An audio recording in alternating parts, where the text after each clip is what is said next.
What exactly am I paying in real estate commission? Why am I paying it? What am I getting for it? You want to talk about the question every real estate professional is being asked right now. It has to do with compensation. Now, here's a spoiler alert and a big secret for some of y'all, so lean in real close. We've been asked that since we got into real estate. This is always what a consumer asks, is how we're compensated, and we always have a conversation about it. The question just becomes, how is the answer sinking in with the consumer, and are we doing a good enough job explaining it? I'm just gonna say some probably are, and some might need to get a little bit better. And right now we're in an environment where the consumer is being inundated with information about real estate and commissions and lawsuits and all of this drama. And I'm also gonna make sure you notice one thing. Almost every headline you're seeing is lining up on one side of the argument. Y'all notice that too? Almost all of it is anti-real estate agent and says we're a bunch of blood-sucking money grubbers. You should know though, as an intelligent thinking human being, if all of the information is stacking up on one side, there's probably information you're not getting from the other side. That should be where we start in life, y'all. If you're always hearing one side of things, start asking yourself where the other side is, because often the truth is somewhere in the middle as soon as you get people to take their raw emotions out of play or their personal preset biases. Now, that being said, why is everything piling up against real estate agents right now? Well, it's because there's a class action lawsuit that says the consumer paid too much. Now, I'm just going to tell you, I don't agree with the premise of the argument, and there's a very simple reason I don't agree with it. There are a blue million realtors out there, and actually it's more like 1.5 million, but I'm just going to call that a blue million. That's Southern for a whole heck ton. Or as my granddaddy said, you can't swing a dead cat without hitting a realtor. Now, when you know that environment, you should know that each one of those agents, each one of them is a tiny, tiny micro business right there in your local market. They're working with different buyers and sellers. They're trying to figure out how to put deals together. And I'm pretty sure that if I call all of them, I'll get an entirely different commission structure. Why? Because all of us are independent contractors, 1099s. And I know this because as a consumer, I have bought and sold real estate in other markets. I don't represent myself. And as I talk to agents, I'm getting a whole lot of different conversations. I think that's really healthy. And I will say after 23 years of full-time real estate and over 4,000 transactions completed, I have been asked every which way but Sunday how I'm going to be compensated and will I change it? So the question becomes, if there's all of this opportunity in the marketplace, how is the current lawsuit flawed? I will just tell you it's because of this. There was one plaintiff who gave testimony where she said she was offered several different commissions. She chose one, but she didn't like it because that agent said they weren't coming off of that number, and so she felt obligated to move forward. Do you hear what she said? She said that because that lady wouldn't take any less, that this woman went ahead and hired her. You know what the consumer could have done? Right? She could have said, well, then I'm not hiring you at all, and she could have gone to another agent in the marketplace. I think that whole argument's kind of crazy because if I'm standing there and I'm willing to pay you $50 for that table and you won't go a penny below 40, I don't have to pay you 40. I can walk off and go find another table. Come on, y'all. We have to figure out how we can have some responsibility for our actions because that consumer agreed to that number and signed it, especially after she already said the lady offered her multiple options. But anyway, I know that as I've worked with consumers, I have charged different things all over the place based on the scenario, based on the property, based on my relationship with the client. It's all over the place, and most agents are the same way. So now what is the public getting when they hire me? Well, again, 23 years worth of experience and over 4,000 transactions. I am the top of the line in my market. Why am I the top of the line? Not just my years and my transactions. It's because I am continually in classes, continually adding to my knowledge base. I am reading the real estate commission information. Man, I am all in for real estate. I want to bring to my clients the most highly educated viewpoint of real estate and a highly dialed in community expert who understands what the big Z's mean when you see it on the corner of the road, what's happening with water and sewer, what's happening with our elected officials. I believe all of those are my responsibility as a top drawer agent. However, are there agents in my market who don't have that level? Of course there are. Do they have a place in the market? Of course they do. But if they're charging the same thing I'm charging, you know what the consumer should say? They should say, well, why am I paying the same thing if I get this from Leigh Brown and I get much less from you who's never sold a lick of anything and happens to be my brother-in-law. Well, the reason the consumer does hire the brother-in-law is, first of all, the family obligation does come into play, but there's a likability factor going on. Some people don't like me. Well, that's cool. They don't have to call me because there's a ton of options in the marketplace. The reality is this: the consumer has been paying pretty similar prices for wildly different amounts of experience, wildly different amounts of expertise, wildly different amounts of service. So if you're a real estate professional, I want you to ask yourself this: when I charge X, what does the consumer get? You better be able to detail it. I can detail it down to over 200 different items that I do for my buyers and sellers, but I mainly want them to understand that what they're getting is somebody who is all in and highly experienced at real estate. I wasn't this agent when I had sold 0 houses. I'll just tell you that right now. 23 years ago, when I got my very first buyer client, I had to lean heavily on my broker, who happened to be my dad, and I asked him everything. So actually, I brought my dad to the table with me. Did that allow me to charge the full price for the market? It did, because they weren't just relying on somebody with no experience. So perhaps you're a less seasoned realtor.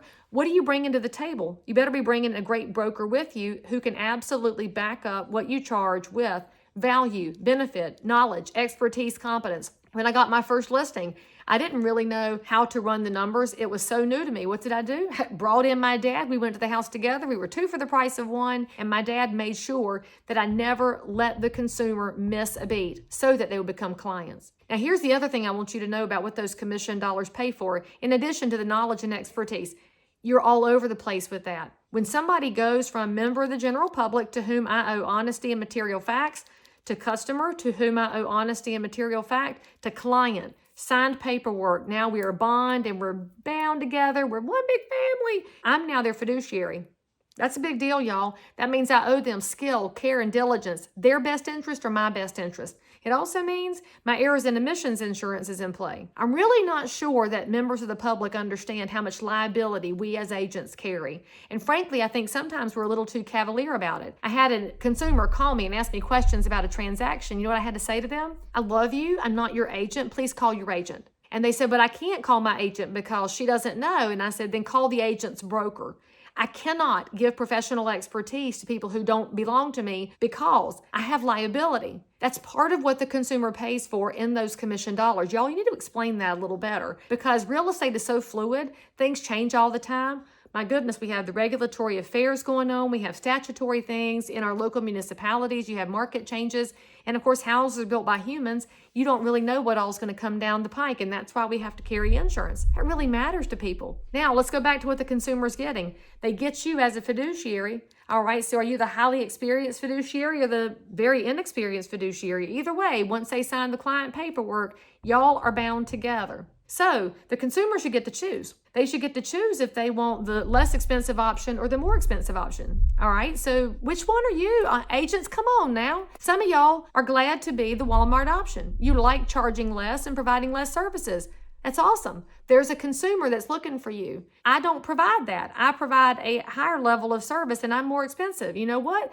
There's a consumer that desires that. The beauty of real estate is there are so many options across the spectrum, and they really do have one of everybody. And if you don't like the one in front of you, I promise you, all you have to do is go on Facebook and say, I'm looking for an agent. You'll have options out the wazoo, but you're going to have to do some interviewing and find out what you're getting for your money. I just don't know that really the consumer has embraced their role in this of ask more questions and interview more agents. I have talked to a lot of people who don't interview agents. They just go with the brother-in-law option or the friend from church. That's fine. But if you're not going to interview, you're on the hook for who you picked. Now, that being said, agents, it's also on you because you got to tell people what they're getting. Now, in addition to getting you, let's talk about the way we're structured with the compensation and how it can split out. So if I'm listing a house in North Carolina, when I go over my paperwork, I show the seller the total fee, and then we discuss how much of that is going to be compensated to the buyer representative. Why is it set up that way? Okay, y'all, I'll give you a little history lesson, so don't tune out. This is very important. Consumers, you need to know this. Agents, you need to know this. Our multiple listing service is amazing. It is a very fair marketplace. It is actually free of discrimination, and you can't pay to play in there. You just pay to be a member, and then you're very equal once you're inside the system. That means every buyer in the marketplace can see every listing, and every listing is visible to every buyer. You can't replicate that with an online app or a search engine, y'all, because all those can be maneuvered by algorithms. The MLS is not monkeyed around with by algorithms. It's wonderful. It's fair. We love fair. And by the way, if your brother-in-law listed your house and he's never sold a lick of anything and he puts it in the multiple listing service, all of the agents will see it regardless of his level of expertise. That's beautiful. It also means that if he's repping you as a buyer, he can see everything out there, including what he's going to be paid as compensation. So when my sellers and I decide how much we're going to pay to the agent repping the buyer, the seller gets to know, what does that competitive landscape look like? When I meet with a seller, I'm going to print off all of their active competitive listings. So what else is in the market? And I'm going to print off what's under contract, what's recently been successful. And I'm going to show them what everybody was paying as a buyer agent compensation. The seller can then see that there's definitely a range, and they can decide how they want to play into that range. Do you want to pay more? Do you want to pay less? How do you want to approach this? That should be the seller's decision with your professional counsel as agent. None of this is flat fee, and none of this is without discussion. So we're going to look at this from all angles. Now here's the caveat on all of this. If the seller doesn't wish to pay anything to the buyer's agent, of course they have that option. In every marketplace that's out there, that can be their option. But there's a little problem we have here. If the buyer is a veteran buyer getting a VA loan, veterans, under the terms of the VA loan, cannot pay their own agents. They can't pay compensation. So that agent would have to be compensated by the seller and the listing agent in order to be compensated at all. So I would just suggest that if you're selling a house, if you're zeroed out, have a plan in place for what you want to do for veterans, because I frankly do think it's discriminatory if you won't work with a veteran buyer. That's really unfair when it's not their fault that the rules are set up this way. Asterisk here, I sure wish the VA would fix that rule so that veterans could have the beauty of the free and open marketplace, and they could pick whether they want their agent compensated through the transaction or if they want to pay them second hand, third hand, off the books, or however they want to pay them. We've got to keep everything transparent and fair and open, so there might be some rules changes needed. Now, if you're the seller and you're thinking, but do I have to pay the buyer's agent? Well, I want you to know that because of scenarios like that VA loan, there are times when it's going to be requested of you that you pay them. The question becomes, do you take it out of what you agreed to pay your listing agent, or is it an additional fee? That's a conversation you have with your listing agent. And trust me on this, if you call 5 agents, you're going to have 5 different conversations. Again, why? Because each one of them is a micro business running their own little small micro local business.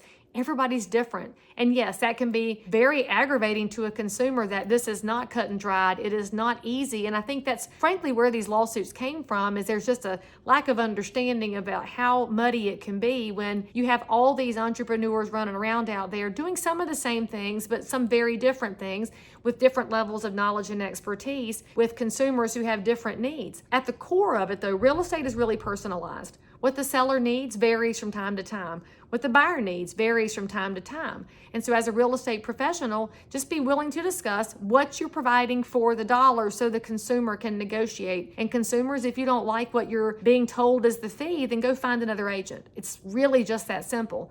Now, I want you to know this, agents, as you're talking about compensation, when you're talking to a buyer and they have found a house in the multiple listing service that they'd like to see, first of all, you better talk to them about who you represent before you go show them that property. They should be your client before you walk in somebody else's house. That means you're having the buyer agency conversation or the buyer brokerage conversation. You are talking to them about how compensation works, and you're talking to them about who works for who. If you walk that random stranger into somebody else's listing without any paperwork, you're technically working for the seller.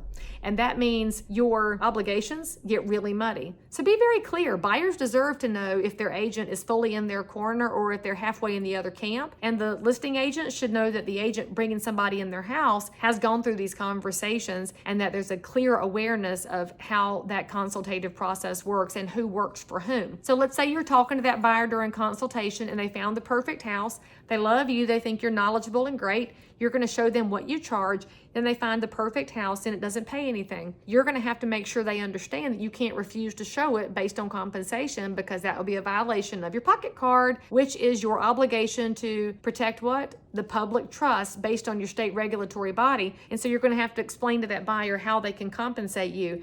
And buyers, this means you're going to have to find out what the agent is charging and see if you're comfortable paying it. Maybe you call the listing agent, see if they'll work with you. Maybe the listing agent calls the seller to see if they'll work with you, so it could be worked into the mortgage. Maybe you call the lender and ask the lender how they can work with you on how you structure this. There are, again, so many options that are out there. This all goes back to the conversation. Now, for those of you who are real estate agents and you're afraid of being the person who talks about money, I understand, because money is not just the number one cause of divorce in this country. It's the number one cause of people not being able to retire because they won't talk about money. It's the number one reason for children getting into major debt really quickly because they don't understand debt and how money works. And so you're going to have to be the grown-up here and talk about the money. Talk about what you charge, why you charge it, and what they get for it.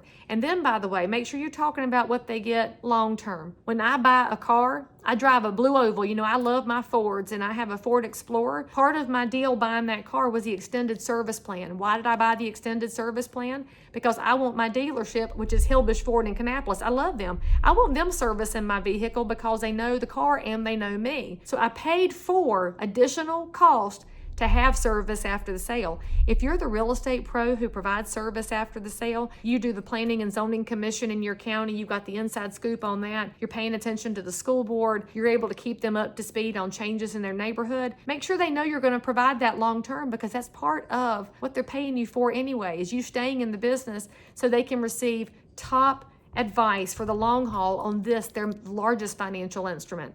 At no reason, though, should you just walk away from this business and say, well, I'm not going to get paid, I get out. Be the grown-up, have the conversation about money. There are going to be ways to handle it. You just got to be able to bring it up and help the buyer work their way through it. Bring it up, help the seller work their way through it, primarily with as much information and data as possible. At the end of the day, there are a lot of real estate agents out there. They're all charging different things. They're all providing different values and benefits, but nobody is exactly like you, my real estate friends.